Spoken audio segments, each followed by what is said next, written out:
they didn't engage in the behavior. The students Right. did. And if you want this behavior to stop, unless and until you start penalizing the students in some way, shape, or form, this behavior is not going to stop. I mean, can you imagine? Well, I guess we can't imagine. We've seen BYU students behave that way. Yes, we have. As the cold winds of winter sweep in, there's nothing like the warmth of a comforting cup to help you slow down and unwind. This is the season. Let Postum be your cozy companion. Made from roasted grains, Postum is caffeine-free and rich with a smooth roasted flavor. It's the perfect drink for those quiet, chilly mornings. Whether you're curled up with a good book, sharing a laugh with loved ones, or simply watching the snow fall outside, a cup of Postum is the moment you have been waiting for.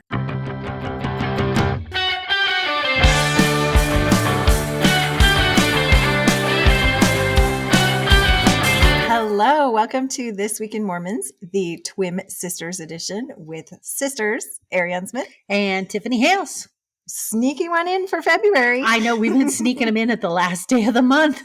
By the time everybody listens, it'll be March. It will be March. I'm quite positive of that. Okay, it seems like February flew by. It did fly by. And I realize February is a shorter month, but still. Yes. I don't know about your February. My February went so fast, yes, especially compared to January. Well, and here's what I really like about February. When we start February, it is very cold. I know that by the end of February, it's going to be 50 degrees. And sure enough, today it is 50 degrees. And 50 degrees in late February, early March feels a whole lot different than 50 degrees in October. It does. It feels like tropical. It does. So. Really does. Yes, we've crossed over to the better side of winter.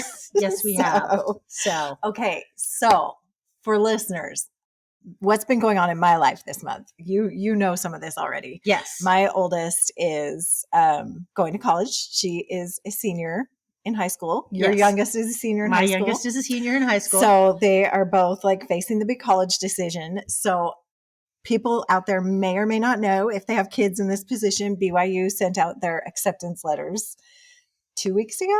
Yes. I think it's been 2 weeks now. It was like February 15th. Send them out very late. Very late. Everybody else does it like pre-Christmas. But BYU, we're special.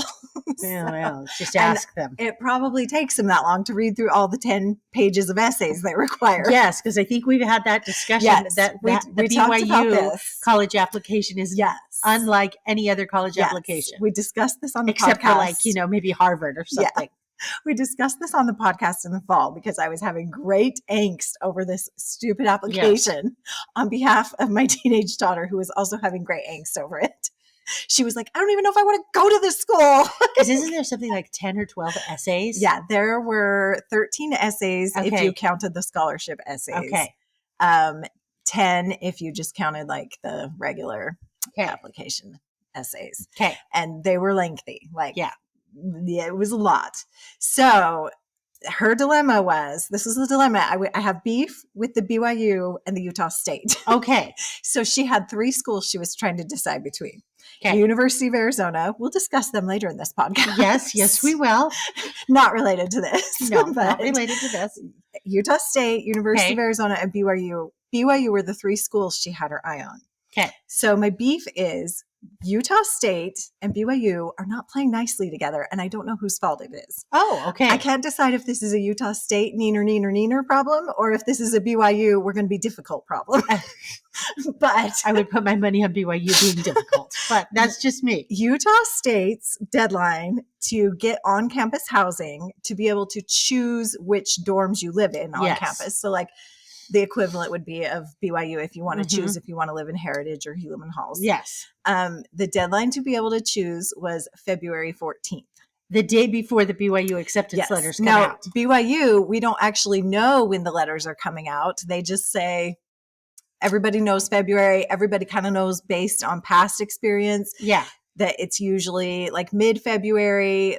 A lot of the moms I talked to said, it'll probably be the Friday before President's Day. Okay. Because usually the day they say is President's Day, but it's a holiday. So they usually do it the Friday before, which would be the day of the deadline for Utah State to get housing. So my daughter and her friend want a room together. Yes. Either at Utah State or BYU. So a couple of days before this deadline, we sit down with the moms sit down with the moms daughters, coordinate. We're looking at the housing options. We're trying to figure this out. And we're like, what do we do if we put a bunch of money down on this Utah State housing and we haven't heard from BYU, and then we hear from BYU and these girls change their minds? We're just out a bunch of money. It's like it's non-refundable. Yeah, part of it was refundable, but $275 of it would not have been refundable. Well, that is a chunk of change. It's a chunk of change. Yeah. But also, and so we were expecting the decision to come on Friday. Yes. And the housing deadline is Friday. So we're like, so what? Do we wait till 5 o'clock on Friday and then be like, okay, girls, you have 4 hours to decide. Figure it out, 4 hours. Wow. And then we got to sign up for your housing. Well, we didn't wait. We just went ahead and did it on Friday afternoon. And it was a good thing because BYU did not send their decisions out till Saturday morning. Wow. So we just kind of decided, okay, we're going to eat this cost. We don't want them to have the pressure of like, you literally have to decide this in 4 hours. So we told them both, we're willing to put this money down. We will eat the cost. If you change your mind by April 15th is the is the deadline to get some of your Utah State money back. Okay. So we did this on Friday night, and then literally the next morning they wake up and hear from BYU. I'm like, you guys. Now, did they get into BYU? Oh, my daughter did. Her friend didn't. Oh, well, does that make the decision easier? Well, for her friend, it does. No, actually, it made it easy for her too. I think at that point in time, she had just waited so long. She was kind of over BYU. To hear from BYU. She was like, BYU, I'm quitting you before you quit me. I know. Well, and here's the thing that really put her over the edge, which is BYU not playing nicely. Yes. Is she has a lot of college credits that she's earned in high school. Idaho has programs where you can do a congruent high school class, but it's a college level class, and you get legit college credit from our local university here. Exactly. Accredited university. This is not some like online university, like an actual university. BYU would hardly give her anything for all her credits, and she has like a good solid year of school under her belt. And so, BYU was like, we'll give you 1/4 of a credit for that one class. But Utah State, of course, will accept all of them. So that was really what put her over the edge. Do you blame her? No, I don't. I mean, if you can do.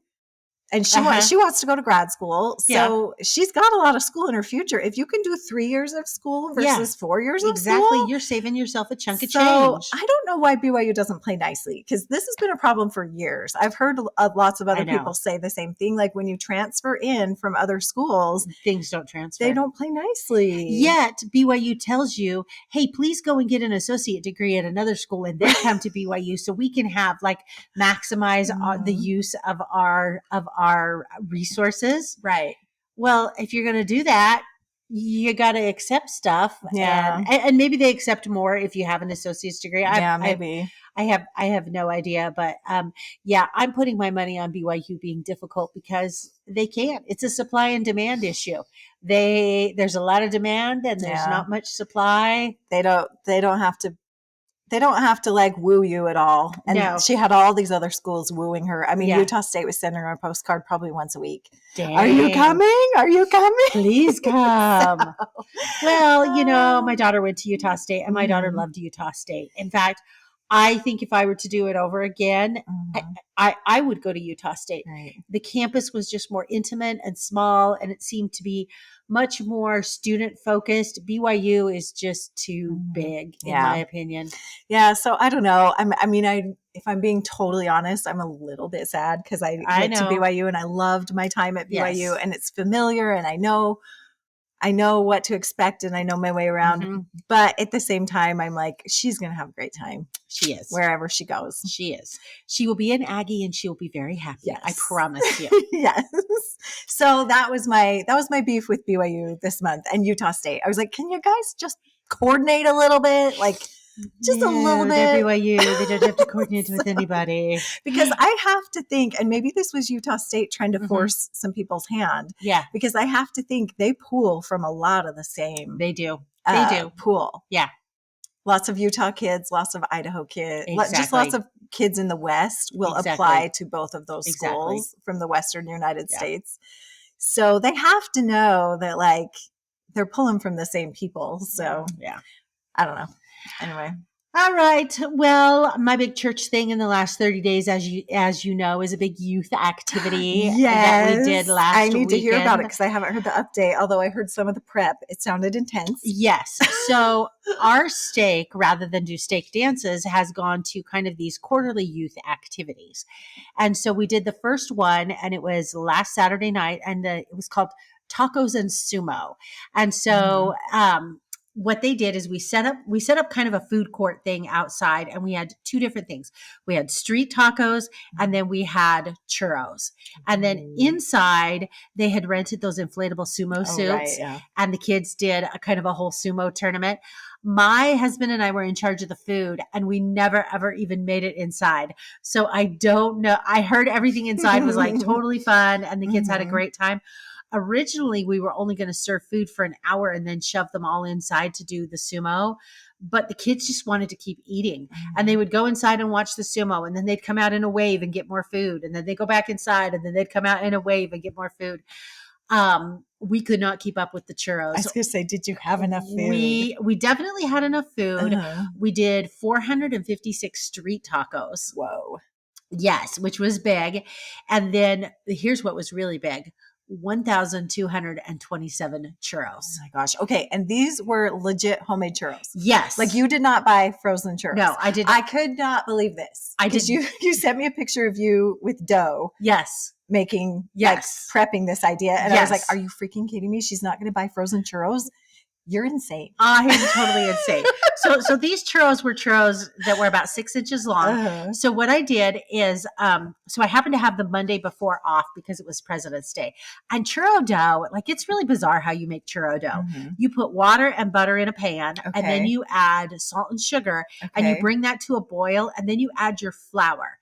And so you are incorporating this into this hot mixture on the stove. And this is complicated. Anyway, and then you put, and that doesn't take very long. And then you pull it off, and you have to let it cool. And then you put it in a mixer, and that's when you add your eggs and vanilla. So I did the base dough all at my house, but I knew that there was no way with the amount of dough that I was making that my little KitchenAid was, I'd be busting my KitchenAid. So my friend Kristen, who I've had on here, she's been on here with me with Twim Taffy. I convinced her to do it once. I got to convince her to do it again. I know, she's great. She has an industrial mixer. And so I took all of my dough over to her house along with 8 dozen eggs because I used 96 cups of flour. 8 dozen eggs that cost you $1 million? Yeah, the churros cost more than just about anything else because of the egg prices. Anyway, so I took them all over to her house, and I think we did 4 batches in her big industrial mixer to incorporate it. And so that was fantastic. Plus I got to have a visit with Kristen. Okay, so you it was really need an great. Industrial mixer. I really How do you not do. own one of these? We need to get on the marketplace and find one. Well, you know what? Kristen was telling me her husband, Nate, had gone to the auction and he had bought it at the auction, and it said it wasn't working. And she's like, he fixed it with a $5 part. And I think he paid like $3.50 for it at the auction. That's as much as you pay for a little one. I know. So I told Kristen, I said, would you please tell Nate to watch for an industrial mixer for me, and I'll pay you back. Yeah. Because I think between Nate and my husband's pretty handy. I'm like, yeah, if it's not working, we can figure that out. Oh, I bet you could. So anyway, so she keeps it out on this rolling cart out like in her patio area. That's amazing. It's fantastic. I She got a love whole that. heater thing out there. Anyway, it was great. It was absolutely great. So the kids had a fantastic time. It was really, really fun. And now we discovered that our fryer isn't big enough, that we need a bigger fryer. Oh boy. Because the kids would have eaten more churros, and I had enough dough to make more churros. We just couldn't get them fried fast enough. Like the basket of churros, I don't even ever think the basket got full because the kids were snapping them up as fast as we could get them out. And I put them 3 churros in a little paper sack thingy so they could just kind of grab and go. Anyway, it was totally fun. That sounds so fun. But man, I'm not going to lie. It was a lot of work. That sounds aggressively like a lot Coming of work. on the heels of, it was my daughter who is a senior. It was her high school musical.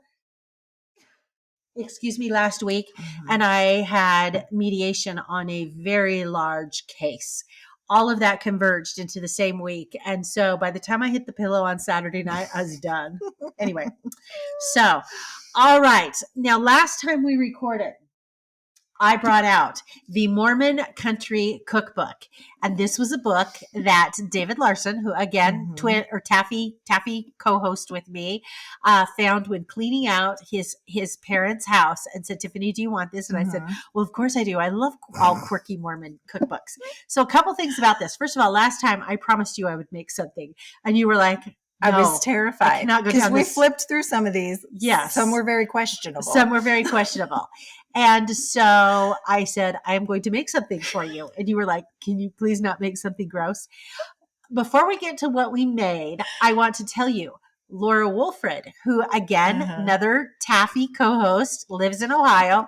She listened to that episode and she said, oh my gosh, this is the cookbook that my mother cooked out of growing up. She said, it's falling apart. And she said, it's the one thing I told my mother I want when I die or when she dies. She's got the love So she gave me a whole bunch of recipes that were her favorite.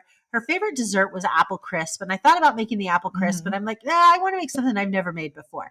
So I went through, I thought, okay, I'm going to do a dessert. It was very hard to find something that didn't have walnuts and raisins in it. I believe it. I did promise you I would be nice. So this is what I found. It's called Favorite Sponge Cake. Okay. So it's basically like a kind of almost like a fancy angel food cake because you bake it in your angel food pan and it has orange juice in it and it has lemon extract. And then it says do a lemon butter fluff frosting, which is essentially like a lemon cream cheese frosting. Well, I didn't have any fresh lemon, so I did it with oranges. She did orange. So she walked up to my house today with a cake, and I had forgotten about this. And I was like, "What is that?" It looks good, but I know that looks can be deceiving on these. So for those of you on YouTube, here is what the piece of cake looks like. So let's just. But it actually smells good. Let's just give it a try. There's nothing weird in here, so.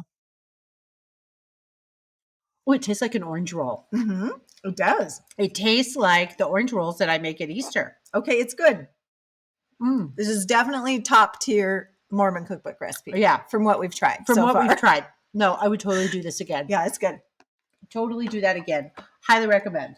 Anyway, so yes, you can thank me for staying away from walnuts and raisins. This time. Yes. She's going to bring something weird next time.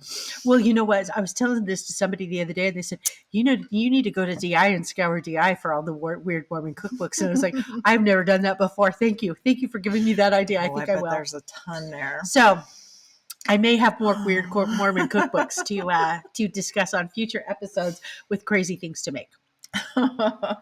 Oh boy, look what we have to look forward to. I know. All okay, right. Before we get into our stories this afternoon, we need to thank our sponsor, Postum. Yeah.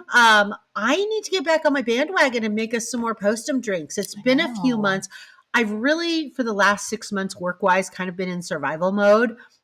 And now that I have this case resolved, it has like opened up my schedule a little bit. And then I will, in a few months, go back into survival mode. But now I can maybe get back on the creative gravy train of what kind of fun Postum beverages can I put together? I drink it a lot this winter, like in lieu of hot chocolate. Well, what was the one I made that you really liked that you were drinking all the time? I think it was the iced one. I drank that all the time last summer with just the vanilla or coconut cream and the ice. It was good. Yeah. All right. So our first story that we're going to kick off with tonight, I put it as a lead story and I hadn't read the article yet, and it's a little mess. So we're not going to spend a whole bunch of time on it. But I'm sure that you have heard of the Millennial Choirs and Orchestras.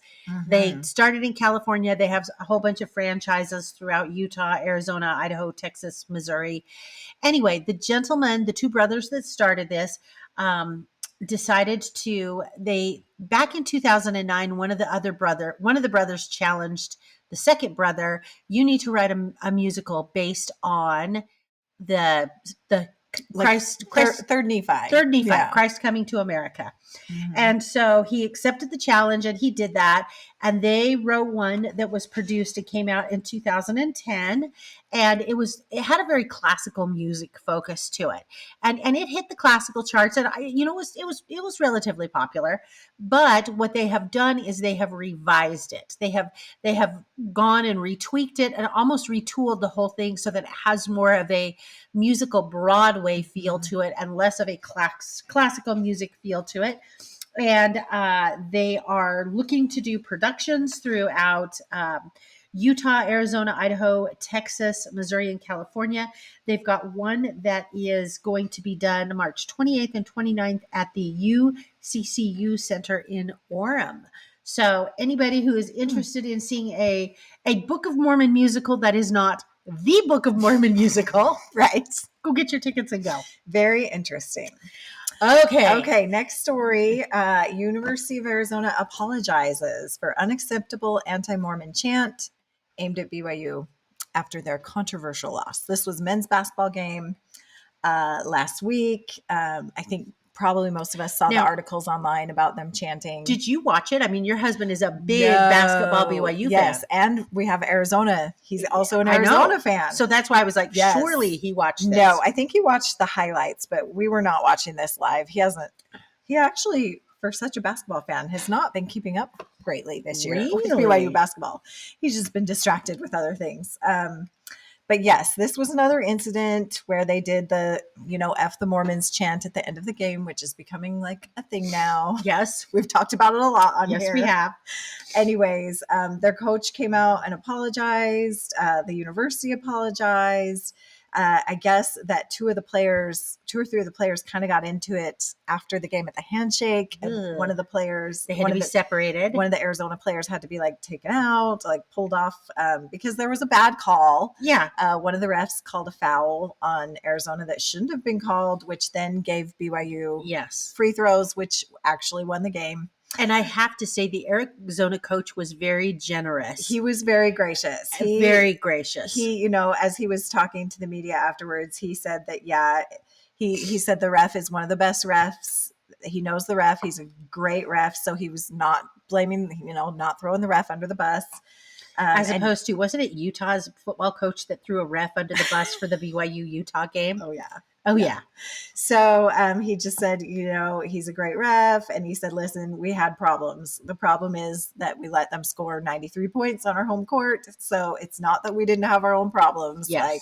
Basically taking a little bit of responsibility for, it was a bad call, but also we lost this game. So I thought that was very nice of him. Yes, I have a feeling this is not the last of what we will see. I think it's a trend. And, I've read some commentary on it that, the University of, and I think most universities do, but Arizona has a policy about, you need to be kind, respectful, And so I've read a lot of kind of commentaries that say, okay, well, it's very lovely that the coach apologized. It's very lovely the athletic director apologized.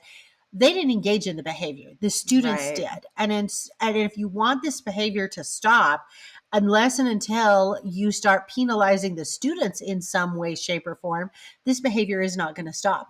I mean, can you imagine? Well, I guess we can't imagine. We've seen BYU students behave badly. Yes, we have.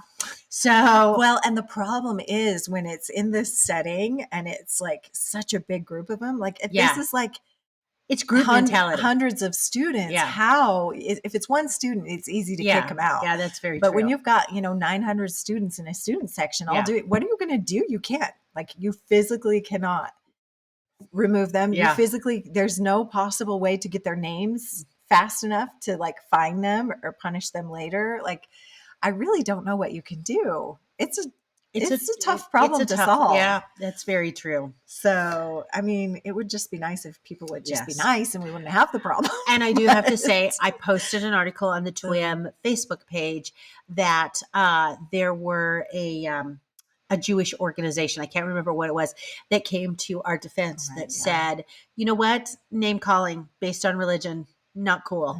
And so I thought, well, that was kind of cool that, to have other religions stand up and say, you know what? No. We're not going to name call. Games are won and lost. Refs make bad calls. Players don't play to the best of their ability. That we need to all exhibit sportsmanship. Yeah, definitely. The Tribune Mormon Land podcast did a whole podcast on it, I think sometime last week, and they were kind of diving into it too, and kind of saying, BYU is kind of in a unique position because there are a lot of other Christian universities throughout the country, and there's a lot of Catholic universities, but there's so many of them that they're not one huge target, and their beliefs are very much more diverse than like at BYU, we have literally just, BYU playing sports. So it's all directed at that one school and that one belief system versus some of these other universities. And but you know what though, I like that. That is very true. Thanks for sharing that, because that's very true. There is, like you said, it's more diluted among some of the other Christian universities than it is among like BYU. they get it too. I'm sure they get it too, but it's okay. Anyway. All right. So our next article is entitled Family Name Assist Tool Simplifies Temple and Family History Work for Latter-day Saints. Okay. Before I get into the article, I want to give you a little background. I cannot remember if I covered this with you or if I covered it with it was with me. With a Taffy host. I think it was with me a month or two ago. There was an article that came out that said, hey, if you want to take a family name to the temple, there's a whole thing on your phone, on your app, where you can reserve a name, get a QR code, present it at the temple, and they print it up for you. Okay. And I said I was going to return and report. So my husband and I did a couple temple sessions, and because I was kind of intimidated to try this, I'm not going to try it. Or not going to lie. I was like, really and you never know if the temple you're going to, if they're in on this. Yeah. Just because the church said this is happening doesn't necessarily mean. So we went and we did just temple names. And so one night Saturday night, we were getting ready to leave. My husband, changed his clothes. He's in his shirt and tie. He walks out of the bedroom and he says, I'm not going back to the temple after tonight. I'm not going back to the temple till we have family names, because he was wanting to go online and get family names. Okay. Which that's very daunting to me. And I said, well, let's try this electronic thing out and see if it works. So I hopped on mine and I went in through, you can go in through Family Search, but you can also go in through Tools. And I went in through Tools, and bada boom, bada bing, bada boom, I had a name. And I said, well, hand me your phone and a QR code. I said, hand me your phone and let me find you one. And I found him one. We were in the car and not even 2 miles down the road, and we had our family names. Oh, and so then you showed it to them and they just printed it out? You go into the office. They have their little scanner thing there. You put your little QR code underneath their scanner thing, and boom, it prints it out, and they give you a temple name. Okay, that's really cool. It is so legit easy. Does it tell you how you're related to the person? It does. It tells you how you're related to the person. That makes it cooler. So I will now never do a temple session without doing that first. So that's nice. Anyway, so the church has made some even more tweaks to that. Okay. So when you get new members of the church, people who are recently baptized, or maybe really young little deacons and little 12-year-olds. They're getting their first temple recommend, and they want to go to the temple, especially new members. They want to go to the temple. They've got all of this enthusiasm, but the thought of going on Family Search and setting all of that up can be very overwhelming and daunting to them. And so because the church feels so strongly that, especially with those new members, let's get them to the temple, because if they can catch that spirit of Elijah, it just kind of helps to solidify their testimony. So they have this new tool for leaders, and it's called Family Name Assist. And so if you are a bishop, an elders quorum president, or a counselor in the Relief Society presidency, so I would assume that would also mean the Relief Society president, all you need to do is ask the member, who would you like to be baptized for? So when you are in a Relief Society presidency or any sort of leadership, you have extra features on your LDS Tools app that other people don't. They turn the features on and off according to your calling. And so there is a feature now on there called Family Name Assist. And then you can go in there and you can put the member's name in there, and it will then pull up a family member for that particular person, which I assume that maybe I don't know how it works after that. Like if you then go to the temple with them, or you forward to them in an email, this is your QR code for your name, and you can go to the temple and print it out.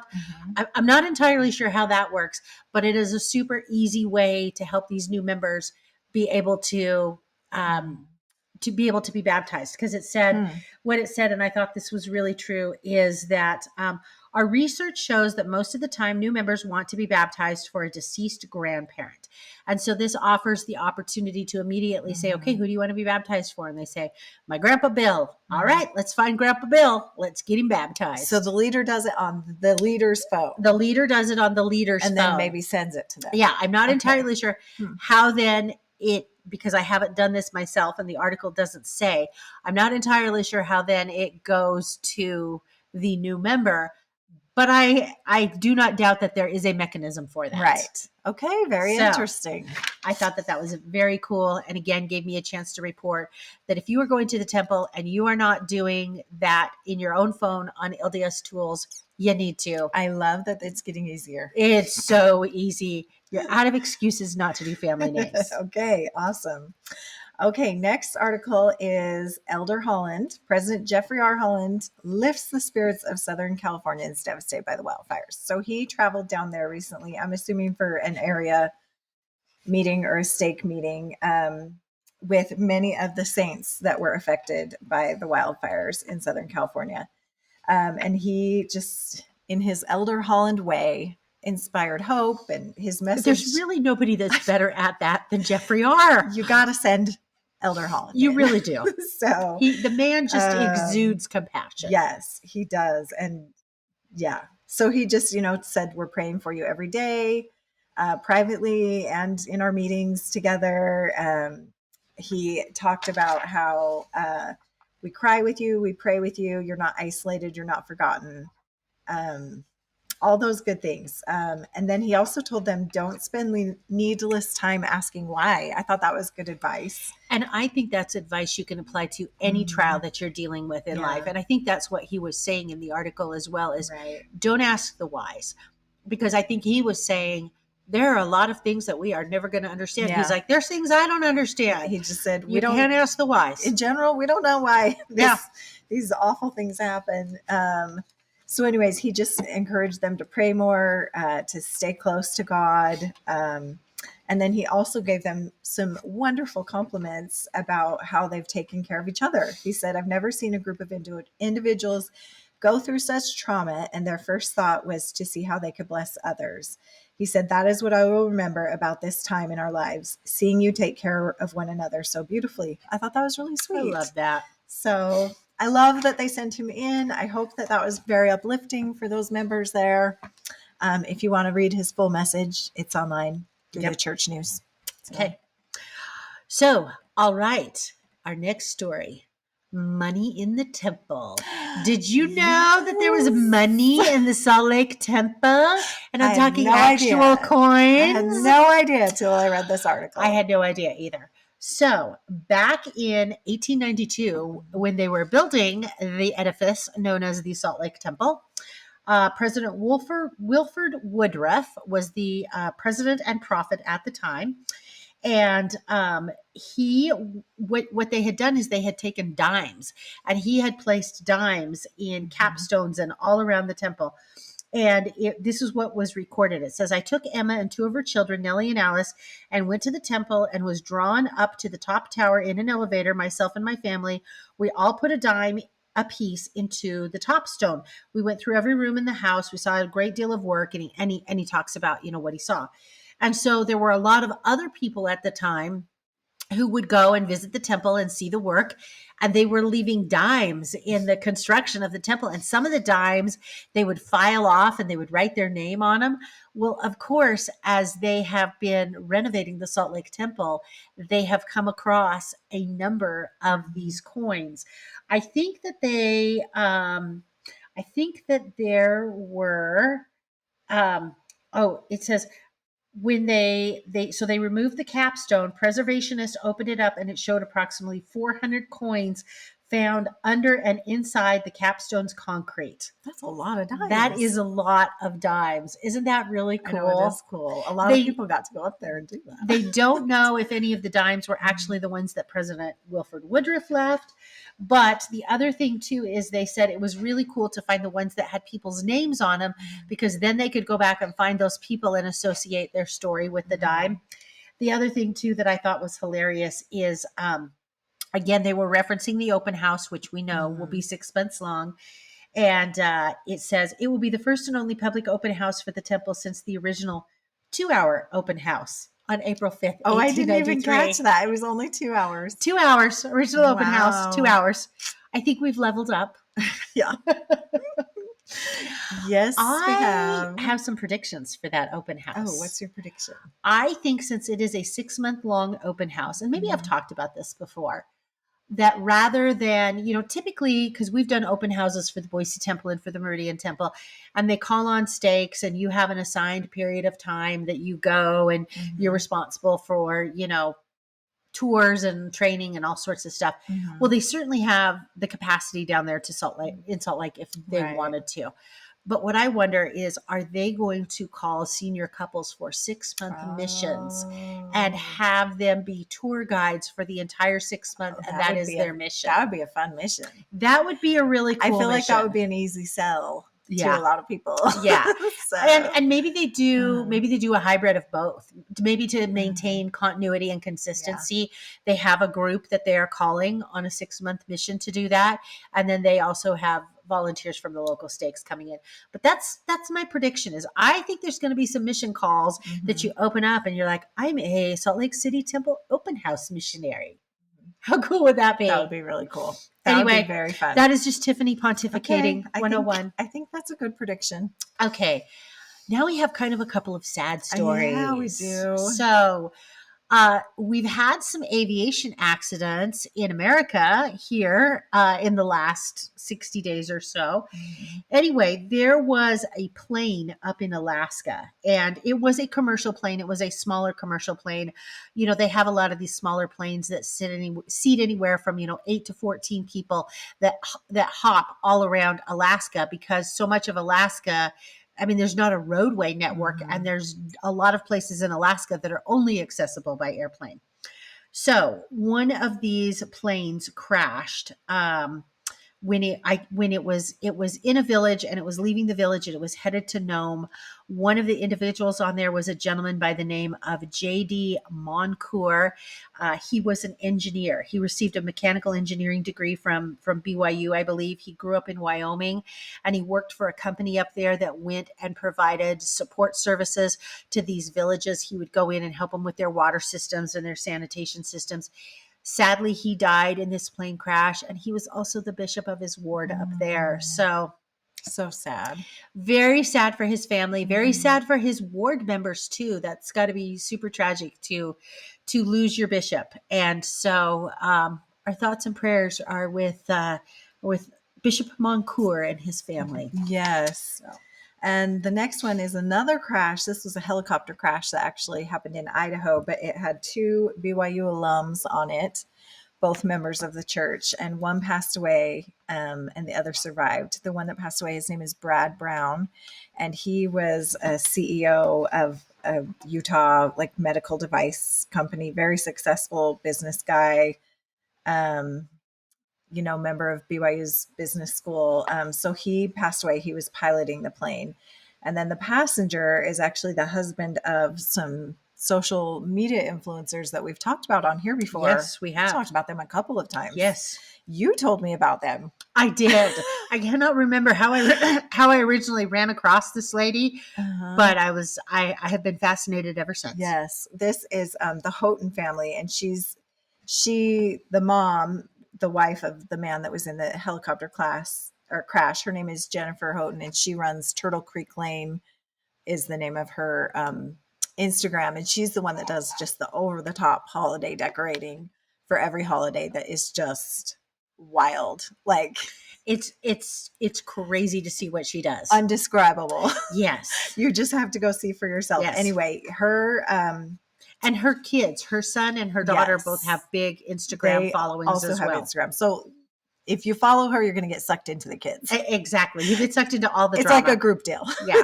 So, and they just seem like the nicest, sweetest family. Anyway, he survived this crash, and he also is a helicopter pilot himself, but he was in the back of the helicopter. And it's kind of crazy. The story that she tells is she knows he's in Idaho flying around with his friend Brad, and Brad and his wife, Brad and her husband's name is is Steve. They met each other at BYU. They have been good friends ever since then. Very, very close, the couples. And so she knows he's flying with Brad. She's down in Texas because they live in Texas. They live in the Dallas area. She's down in Texas. She's out to dinner with her son, her daughter-in-law, her daughter, and her son-in-law. And I think they're out with some friends, and she gets an alert on her phone that there's a crash alert. And she thinks it is just a malfunctioning phone or a malfunctioning alert because she's had those in the past. And then she realizes it's not coming from her husband's phone. It's coming from the Garmin GPS, and it's coming from the helicopter. And so she's obviously quite concerned. They get on at that point in time. They realize from the GPS that the helicopter is now in the middle of a river in Idaho, or a reservoir. Fortunately, the reservoir was iced over, so they didn't go in the water. And then a short time later, just a few minutes later, she gets a telephone call, and it's a 208 area code, which is Idaho. She hears the guy say, hey, there's been a crash. She immediately then hands the phone to her son, Stephen, who's with her, and lets Stephen do all the talking because she's very upset. And so she talks about that she thinks maybe I was just holding my breath until Stephen said, Dad is alive, Brad has passed away. And they talk about this because Brad was up in the front part of the helicopter, and you would expect Stephen to be sitting next to him. Well, Stephen, for whatever reason, had chosen to sit in the back seat, and that choice ended up saving his life. And so the family was able to immediately, with the help of some friends, all get on a private jet and go to Idaho, meet him in the hospital. They've been very gracious on their social media saying, we are so grateful. He's got a long road to recovery, but would you please help support Brad and his family? Not financially. They don't need financial support, but they need the emotional support more than anything else. And what I think is going to be really interesting is Jennifer, the mom, has never been super keen on flying around in her husband's helicopter. Yeah. Ever since he got it. I think he's had it maybe a year and a half. She seems to have some helicopter anxiety. She has some helicopter anxiety. And I'm sure she really will now. I know. It makes me wonder, is she going to say to her husband, no, we're getting rid of the helicopter? I would. But the helicopter is really convenient. He flies it. He's got all sorts of properties in Texas, and he flies his helicopter. Yeah. Anyway. So sad. So sad. But we're glad he's okay. And there was a good Samaritan that happened upon them. And I cannot believe that helicopter didn't crash all the way through the ice. I know. Because it was thin ice. They said the ice was unstable. And the helicopter, they're heavy. They're not, this little featherweight little thing. Yeah. So if he had gone into the water, we'd be talking a different story. Yeah. So anyway. Stop it with the plane crashes, everyone. Okay. Yes. It's sad. I just hate to hear those. Okay. Okay. Next story is about politics. Okay. We need to preface this. We know we're going to get the haters on this. Okay. So a couple weeks ago when I recorded with Georgia, I made some innocuous comment about, there's been a lot going on in America, a lot of turmoil. I mean, just some kind of innocuous reference to Trump. And I said, we're going to cover some overseas stories where good things are happening because there's a lot in the news right now that gives people a lot of anxiety. Oh, the haters came for me on YouTube. No. I even had somebody say, I'm going to unsubscribe. And I'm like, well, I think it's a YouTube thing. If this is offensive to you, please unsubscribe. Anyway, so we're just prefacing that with, we know we're going to get the hate. The year is 2025. There's political news. Yeah. Okay. So this story is super interesting. It talks about that Utah is a lonely holdout where Republicans still resist Trump. So this whole article was just talking about how there is a group, a growing, obviously minority, but growing in Utah of Republicans that are really trying to change the way the Republican Party is going right now, trying to be more agreeable, more civil, more like willing to negotiate with the other side of the aisle. Less partisan, more dialogue, more civility. They're trying to kind of bring it back to like, okay, remember when we used to work together? Remember when we used to like each other? So, anyway, we don't have to agree with each other, but we can still like each other even if we disagree with each other. Yes. Anyways, this article was very interesting because it was just kind of pointing out that like Utah is kind of ripe for this type of group to form because, as we know, members of the church, although still hugely vote Republican in general, in this last presidential race, there was a slight shift, where more than ever voted Democrat. I think it was up to like 30% of members in this last election voted for Harris, which is not much in general, but when you look at our church's history, when you look at statistically like, where that's been before, it was up from like 23%, I think, in 2020. So it's a jump. So they were this article is just, Utah is kind of ripe for this shift because a lot of the messages kind of conflict with some of our church values, like the messages about immigration. Some members of the church tend to be slightly more conflicted on that because we have had we have immigration a lot in our past, in our church. Members of the church have been on missions. They've met other people from other countries. They've just like been around a lot of foreign people and are just more sympathetic in general. Sometimes we've had a lot of conference talks and just in the past about helping immigrants and, well, not necessarily politically related, just in general, like being Christ-like and reaching out and helping others be included. And talks on being peacemakers. Yeah. Specifically President Nelson being a peacemaker. Yes. We don't see a lot of peacemaking in politics these days. Yes. So a couple of things. There's a group, it's called Governing Group. It's a PAC. And it was founded by this woman named Becky Edwards, who had run for a seat in Utah she was also Republican, but she had challenged Senator Mike Lee, but did not win. But she's still very politically involved. And so she is kind of founded this group to try to like open up the dialogue. Let's be kind. Let's change the rhetoric. Let's work with both sides. We're not getting anywhere without working together. And then I also thought this was really interesting. There's another Utah-based initiative called the Dignity Index, which grades politicians' speech based on an 8-point scale. The lowest score is like when a politician calls for violence or contempt, like, kind of the language of kind of hater language. And then it goes up from there. So they're kind of like giving grades for different politicians on their language in their speeches and the things that they say. And I thought that was very interesting. Yes. I had not heard of the Dignity Index. I like the idea of it. I do. Because we've seen, there are several PACs here in Idaho that give, our politicians a score on how they're voting on certain things. And that score is based on the ideals of that PAC, right? Yes. Like, well, we give them a 0 because these are our values, right? Yes. So, but I've never seen one because usually those scores are related to like actual agendas, political agendas. This one is just a dignity index. Yes. Totally just related to the way they speak and the rhetoric that they're kind of putting out there. So I thought that was really cool. Anyways, it's a very interesting article. We'll link to it. One quote that I thought was super interesting was that we're taught in our church that the spirit of fear is of the devil. And this woman said, I feel like there's a lot of fear-based politics in the Trump movement. So maybe that's like a reason why there's some pushback against that from members of the church. Anyway, they just interviewed several people and there's a lot of quotes and interesting information about what's happening in Utah with this. It'll be interesting to see if it spreads. It will be interesting, very interesting to see if it spreads. I hope it does because, we need to have civility in whether you are Republican or Democrat, there needs to be civility. Absolutely. We're not getting anything done without some type of compromise. Exactly. And if we could do that kindly, that would be nice. That would be nice.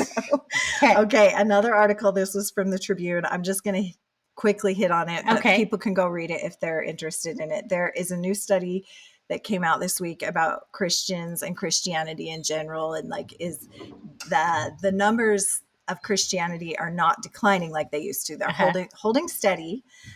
So within this study, they studied the different sects, and they found that the LDS religion has the most devout members compared to other religions, like the most active devout members. I don't think that's like a huge surprise. No.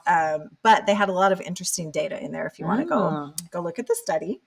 And then the third thing, also a little bit politically related, is you have what you believe might be the word of the year for 2025. I do. I just kept hearing this word all week. So I was like, well, we have to talk about it. Okay. The manosphere. Okay. Now, for those of who don't understand what the manosphere is, explain. Give our listeners I learned this of the manosphere. I learned this week. I really hadn't heard it until this week. Okay. The manosphere is like the online community of kind of man-influenced manly men, bloggers, YouTubers. Okay. Like the kind of online community where men are really promoting like men having a comeback. Yeah. Men being put upon by like it's hard to be a white male because we have all X, these Y, and Z. disadvantages now. And like, kind of like, there's a lot of like Christian, most of them are like Christian based, these manosphere creators. But it's really like bring back opportunities for men, bring back traditional roles. Men need to be manly again. No sissy boys, like that type of thing. So the manosphere is the word that they're using for this whole online. And like, there is a slew of levels of this, right? There's like super like aggressively woman hating manosphere people. And then there's a little more mild, like, so there is a whole spectrum. But the Salt Lake Tribune, so first I saw there's a huge article about it in the New York Times about the manosphere. Okay. And then also this week, Salt Lake Tribune, their Mormon Land podcast, did a whole episode on is the manosphere influencing, are LDS men being influenced by the manosphere? Oh, and so what was their take? Did you get to listen to it? Yes, I did listen to it. It was super what was their interesting. take? Their take was there is a bit of crossover. Okay. I mean, there are some LDS men influencers themselves who reference some of these famous manosphere people a lot. One of the most famous manosphere guys, his name is Jordan Peterson. He's not a member of the church, but he's Christian. Okay. And he's been pretty famous for his YouTube videos, somewhat controversial. And a lot of these LDS mini manosphere people, Ward Radio, they listed. There's some other like famous YouTubers, men who are LDS, and they will frequently reference some of these very popular. How have I not heard?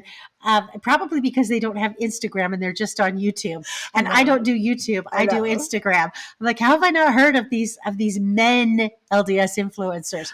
I can name from here to Tuesday a dozen different female ones, but they all have Instagram accounts. I think it must be a YouTube thing. They live. They must live on the YouTube. They live in the YouTube. Well, then that makes sense. And I do not live in the YouTube world. Why the hate comments on the YouTube? Yes.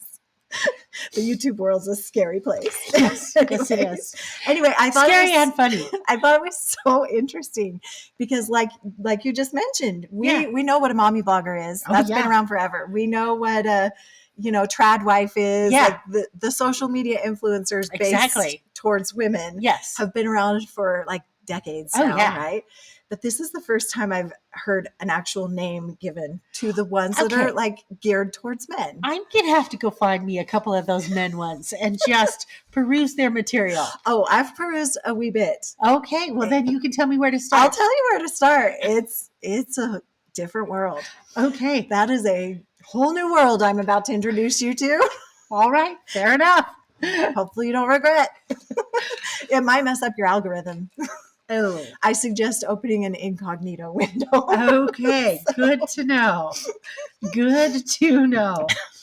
All right. Well, speaking of Mormons, I've kind of quasi started this section on Mormons in the media. I mean, obviously a lot of what we talk about in our news stories are Mormons in the media, but these are more Mormons that end up in mainstream kind of media productions. Mm-hmm. That's how I put them in this particular category. So, first tonight, we are going to hit on that infamous 8-passenger van lady, Ruby Frankie. There is a new 3-part documentary out called The Devil in the Family, The Fall of Ruby Frankie. And this is on HULU.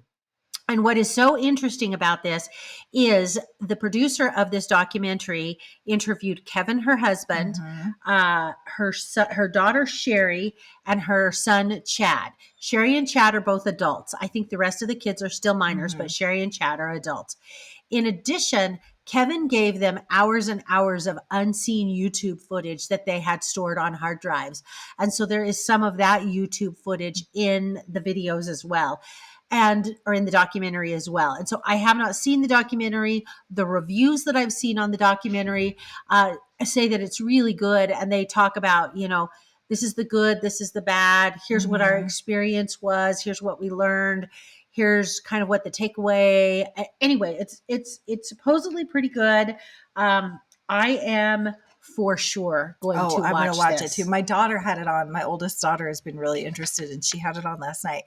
She didn't wait for us. I was like, wait for us. She didn't wait for us. I walked through the room and caught part of it, and it was completely fascinating. I'd never seen the dad really in an interview. Here was my question. Has she been sentenced yet? Oh, yes. She's been sentenced. So I could not remember whether she had or hadn't, and I was thinking, there's no way they could do this without her being sentenced. I think she is serving, if I recall correctly, and I could be wrong, a minimum of 4, but up to 60 years. Okay. So she's going to be away for a while. I will just conclude this story with there's something that Kevin says. He says, Kevin is her husband. This is also a story of deception, of control, and ultimately it's a story of faith. If you put your faith in the wrong hands, you can lose everything. And a lot of it is about, a lot of people have blamed Kevin. Well, he should have done this. He should have been charged. He should have done this. He's explaining his story as to how he ended up in the situation he ended up with. So that's fascinating. Also on that same note, Kevin's been busy. Not only did he do a documentary, he was actually appearing in front of the Utah Legislature this week because there is a bill in front of the Utah Legislature that will require parents, if they are using their kids for any sorts of influencer activity, to set aside their money that the children make either acting or making content on social media in a trust. It also creates a path for kids to get social media content once they are an adult. Okay, that's super interesting. I think these laws are popping up all over because I heard California already passed one. Exactly. I think this is going to be a new thing. Exactly. And it's good. So not only did he testify, he read written statements by his minor children to the committee, and including Julie Frankie, who is 16. And she said in the statement that Kevin read, "This bill should be passed. Had it been in place when my family was doing YouTube, my mom would not have been able to withdraw all of my savings I had from doing YouTube. This bill prevents other kids from having to go through the pain of realizing that the compensation for years worth of time and effort is suddenly gone." Yeah. Does he have his kids now? Do you know? I don't know. I know in family court he was seeking to have his kids back. I was wondering that last night when I popped into the room. And I have not heard whether or not he has, or whether it's a situation where he has some time with them, but not all time with them. I don't really know where that is in the process right now. Obviously, he's getting a statement from his 16-year-old, so he's having at least some contact with the minor kids. And of course, Sherry and Chad, his adult kids, can have any contact they want with him. Yeah. All right. Okay. Our next Mormons in the media story. This is another, apparently there is a member of the church on The Bachelor this season. I had no idea. I didn't know this either until last week when my friends told me. And I've been off and on with The Bachelor, Bachelorette through the years. What I really like is the Golden Bachelor, Golden Bachelorette. That's where it's at. Anyway, I had not been watching this season. And then one of my friends said, "Oh, did you know there's an LDS girl?" And I said, "I did not. I'm back in." So I started watching. I'm only 2 episodes in. Her name is Letitia Gar. She's from Utah, grew up in an active LDS home. She has typically only dated members of the church. So this is a new experience for her. And when I read this article, I got a spoiler because I'm only 2 episodes in. So I did not know this. But when I read this article, apparently she is... she's one of the final 4. She's one of the final 4. So he's going... she gets the hometown date. That means she gets a hometown visit, which means he will be going to Salt Lake. Or somewhere in Utah, wherever wherever she's currently from in Utah. So that'll be all kinds of fun. Okay, I may have to just watch. I probably won't start the whole season, but I may have to watch from here on out. Yeah, you don't need the rest of the season. Okay. You didn't miss much. All right. Let's do Mormons behaving badly. Okay. So I got one update and then one news story. So the update is a Lori Vallow update. She is slated to go to trial in Arizona beginning on the 31st of March. So about a month or so from today. She's slated to go on trial for the death of her former husband, Charles Vallow. So the media, of course, wants in the courtroom. And so she has filed an objection to the media coverage, specifically naming Court TV in the document, because apparently she is beefing with Court TV. And here's why she's beefing with Court TV. They have falsely characterized, libeled, and slandered her and her husband, Chad Daybell. So she doesn't want him in court. Okay. And she says Court TV should be ashamed of its very nature and its request, since its sole objective is not to bring people real news or facts, but instead objectify. Its objective is to entertain the public with very true life tragedies that happen in real people's lives. I'm sorry, honey, you murdered your kids.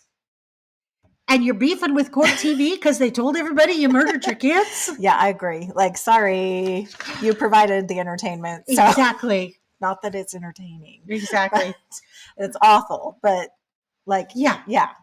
There's like just no accountability. It's so frustrating. It is. I think she still thinks that like they died of natural causes and, well, God just called them home and they're sensationalizing their death. Right. And I won't go into the details. We have discussed that extensively on this podcast. So let's go on to our next Mormon behaving badly. I'm interested in this one. I didn't read the story. I just saw the headline. So fill me in. Okay. This is Mr. Parker Wild. And I believe he is relatively young, late 20s, early 30s, somewhere in there.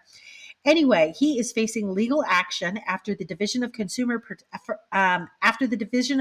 Protection has alleged that he operated an Amazon storefront scheme and robbed hundreds of people of at least $9.2 million. Wow. So here's what he would do is he'd go out and he'd recruit these clients and he'd say, give me a consulting fee between $5,000 and $20,000 plus an inventory cost of between $7,000 and $10,000 for each product type. Mm-hmm. In exchange, I will set up your Amazon storefront. I will run your Amazon storefront and I will give you pass-through money every month that will be somewhere between $2,500 and $7,200. Okay. So are these people who have an actual product that they're wanting to sell on Amazon? No, I think he goes and then these are people that want to be influencers. Well, I don't even know if they want to be influencers so much as he sets up the storefront, because not everything on Amazon is actually in Amazon's big warehouse. Lots of businesses have storefronts and they use the Amazon platform to sell their stuff. Okay. And so he's saying, I will set up, and I suppose they could bring their own stuff or he could just say, hey, what do you want to sell? Do you want to sell X, Y, and Z? This is what your profit margin is on this, etc. And he also promised them a money back guarantee if their store wasn't profitable within the first year. The problem is nobody's store was profitable. Nobody got any dividends. Nobody made any money. Took the money and ran. He took the money, and what he ended up doing is the bank records indicate he used the money to purchase crypto assets for himself and pay off his credit cards. Oh dear. That's not nice. That is really not nice. So the Division of Consumer Protection in Utah is going after him, and they are demanding that he pay all of the money back. As of yet, it does not appear he has any criminal charges, but he will for sure. That could only be a matter of time before criminal charges come down the pipeline. Yikes. I would assume. So, All right. Well, we are done with stories. So should we talk about our favorite things? Sure. Okay. You go first. Okay. I'm going to share a recipe. It's the easiest recipe in the world. Yeah. I love a good recipe. I got it from our Best Bites. Of course. Sarah at our Best Bites. We love Sarah and our Best Bites. One of our favorite recipe bloggers. So she shared a recipe, I don't know, a couple months ago for knockoff chicken minis, like Chick-fil-A chicken minis. Oh. And it is like my new favorite go-to. Like better than the ones that you like buy at you can buy the little nuggets at Costco. Yes, well, you use the nuggets. Oh, but okay. You know the chicken minis that you get at Chick-fil-A for breakfast? Have you ever had breakfast at yes, Chick-fil-A? yes. They're in a Okay. biscuit. Okay, yes. Okay, so she. Oh no, I definitely need this. She just shared how to like make them at home. They taste spot on like Chick-fil-A. They're so easy, and like all of my kids will actually eat it. So this is my new like cheater meal when I'm like, okay, we need something fast that all these kids will actually eat. Okay, which is often. So there's a kind of frozen dough you buy at. They just have it at Walmart. It's called Sister Schubert's, and it's like in the freezer section. Okay. Yeast rolls. They're already in a pan, like a foil pan. Okay. So literally, you pop them in your oven. Ooh. You also get your Chick-fil-A sauce at Walmart. They sell that at Walmart now. And then you get your frozen nuggets from Costco, the Kirkland brand. Yes. Breaded nuggets that are like the knockoff of the Chick-fil-A nuggets. You cook them in your air fryer. Bake these in the oven. You add your little Chick-fil-A sauce. You put the chicken in. That is it. And it tastes just like Chick-fil-A. Oh, dang. I'm still doing that for dinner this week. Oh, and then you brush them. If you really want to put it over the top, you brush them with a little bit of honey butter. Ah. So delicious, fast, easy. Love it. Small children love it. What's your favorite all thing? of your kids are on board. Yes. Okay. So I got two favorite things. Okay. First of all, I am currently watching a TV show. So my husband and I, our Christmas gift to ourselves was we put a TV in our bedroom. Nice. So that we could go in there and shut the door. And I mean, I only have two kids at home right now, and they're both adults. It's not but sometimes you want to lay in bed and watch a show. Exactly. Yeah. So that brings up the challenge of he and I have very different tastes in television. Yes. Like the age-old marital challenge. Same Z's. So did you find a gem that you both like? We found a gem. Oh. Do you remember? You were probably way too young, but you've probably heard tales of it. From the late 70s, early 80s, the TV show Dallas. Yes, I remember our mom watching it. Yes. I have memories. So our mom watched Dallas. Now, the last time I saw Dallas premiered in 78. I was only 12. And so I would peripherally watch it, in and out when my mom had it on. As a teenager, I probably didn't understand a lot of it. And I have never watched it since then. So going back and watching Dallas. You're watching old Dallas from the 80s? I am watching old Dallas from the 80s. So and Darren is on board? Yes. This is amazing. Where does one find old Dallas from the 80s? On Prime. If you have Prime, it is on Prime. It's part of your Prime subscription, so you're already paying for it. Who knew? And I think they have all the seasons on there. Anyway, it is so fascinating to watch Dallas from the 80s because I had my 13-year-old perspective versus, my perspective as a woman in my 50s. Anyway, it is so fun because they have all these cool 80s, cars that I remember. Their clothes are fantastic. Their decor is fantastic. I mean, it is just that's fun. It's really, really fun. And here's the other thing too that I like about it. A lot of TV shows today have these complex, intricate plot lines. And I'm like, that is a lot for my poor little brain to follow. My poor little brain has to do with complex, intricate things all day long when I'm answering legal questions. I want to watch TV that does not require my brain to have a whole lot of brain power. Right. I could literally watch Dallas and surf the internet at the same time. It's fantastic. Love it. Love it. So that's my first favorite thing. My second favorite thing, there is this girl on Instagram. Okay. And I don't know how Kurt stumbled across her, but Kurt stumbled across her, and Kurt said, "Oh, she'd be a great twin co-host." So I'm pretty sure she's Mormon. I'm gonna reach out to her and see if she'll do it. Her handle on Instagram is Chels CHELS_Bing. Okay. What she does is her Instagram is called Spill the Tea. Okay. So what people do is they send her anonymous tea from their neighborhood. Okay. And so she gets on and she says, all of this is alleged and all of this is anonymous because I don't know anything about any of these people. And then she reads the tea that people bring to her. And a lot of the tea, a good chunk of the tea is, like Mormon related, like the bishop is flirting with so-and-so and did this and that. And it's fantastic. Are you kidding me? I am not kidding you. Give me that name. So I'm going to reach out to her and follow, and see if I can convince her. Where do people come up with these ideas? I have no idea.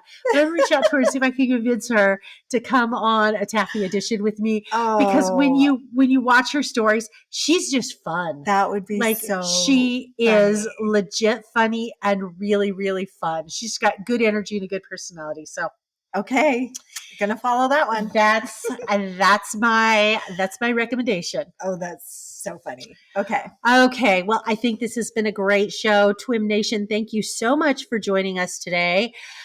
We really appreciate your continued support of us. You, of course, can find us on Facebook. You can find us on Instagram. Of course, this is now broadcast on our YouTube channel as well as all podcast platforms. If you're really interested, you can become a Patreon supporter. And of course, if you have any comments, please reach out at contact@thisweekinmormons.com and we will respond to that mailbag. And oddly enough, our comments where they actually physically have to like sit down and type something up seem to be a lot nicer than, again, the YouTube commentary. The trolls we get on YouTube. But that's okay. We like the trolls on YouTube. They give us comic relief. Yes. So, all right. All right. Thank you. Thanks for listening.